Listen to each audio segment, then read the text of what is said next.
The average American throws away 3 times more trash today than we did back in 1960, and you can pin much of that garbage growth on plastics. In his new book, Total Garbage, Pulitzer Prize-winning journalist Edward Humes investigates our country's wastefulness, and he shows how everyday people are making a real difference in the fight against climate change. Welcome to New Day, Edward Humes. Thank you for being here. I'm so glad to be here, Amity. Happy Earth Day. Happy birthday. And happy birthday. Happy birthday to Edward. It's wonderful to be able to sit here and talk to you because, I mean, you love talking trash. I do love talking trash. This is my second book on the subject, so. Yeah. Well, it's so important because we know that climate change is becoming very close to irreversible. It's becoming very, very eminent that we do something. So let's talk about what got you interested in talking trash in the first place. Well, because we're the most wasteful civilization in history, Amity. It's so deeply embedded in our everyday lives that we think it's normal or we don't think about it at all. But it's driving many of our biggest environmental problems are symptoms of waste, from plastic pollution to climate change, because it's waste that's killing us, not what we use. You know, I think back to, some of the things that my grandmother did and family members back in the 1960s. I brought up that statistic. We throw away much more trash because then we were a little bit more circumspect because we didn't have the access to plastics we do now. Is that the biggest problem, pollution with plastics? Well,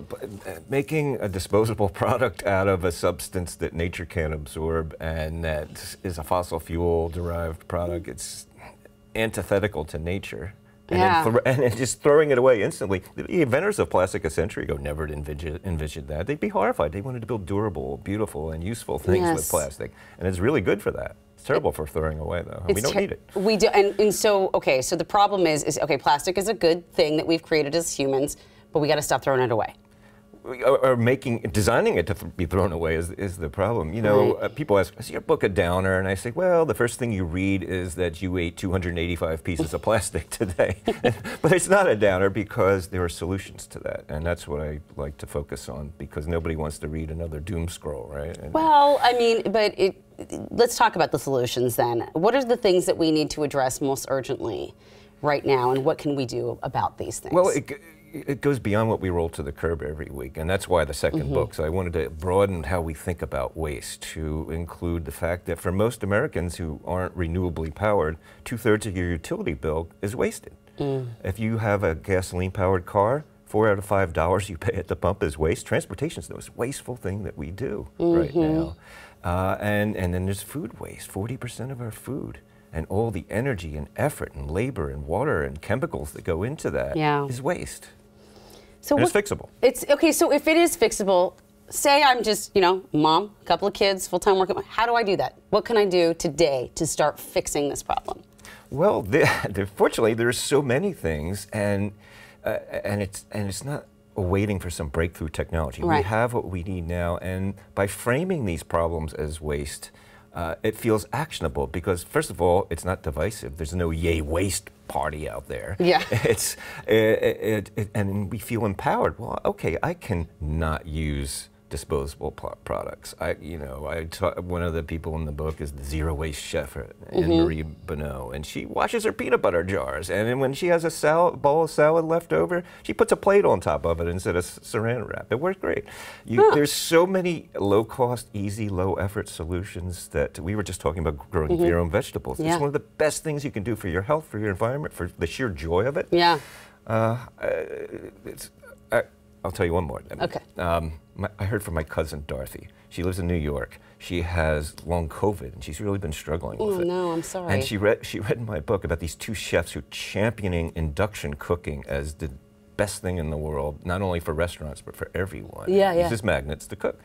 And she said, I got online and I ordered one, and I got a little tabletop induction cooker for $64. It was on sale, and she was very proud of that. But the key was she has stopped cooking with gas, and she says that change in the last 2 weeks has helped her respiratory problems. No it hasn't made them go away, but it's eased them. She's feeling better. Bit.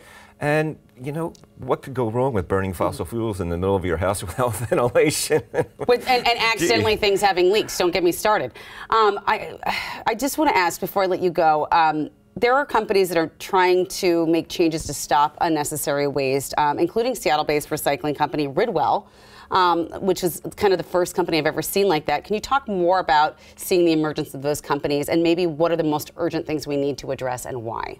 Sure. Wow, that's a big one. But yes, Ridwell is a great solution story. In fact, chapter 1 of Total Garbage is about Ridwell and how this father and son project to take care of the bag of old batteries in the junk drawer led to this powerhouse social impact company that's bridging the gap between our inability to recycle stuff and finding the places in the circular economy that can put normally unrecyclable things to use in a really wonderful way. And actually, he and I, Ryan Metzger, the CEO of Ridwell, and I are going to be doing an Earth Day conversation at Elliott Bay Books tonight at 7 o'clock. I was just about to tease that, but go right ahead, because I think that'll be great. They'd rather hear it from you. So I don't know, but I'm just really grateful that I don't think it's a downer at all. I think it's something that we need to hear and take a look at and not hide from anymore, because it is important that we take that into our minds every day with whatever we buy, whatever we can all do our part, right?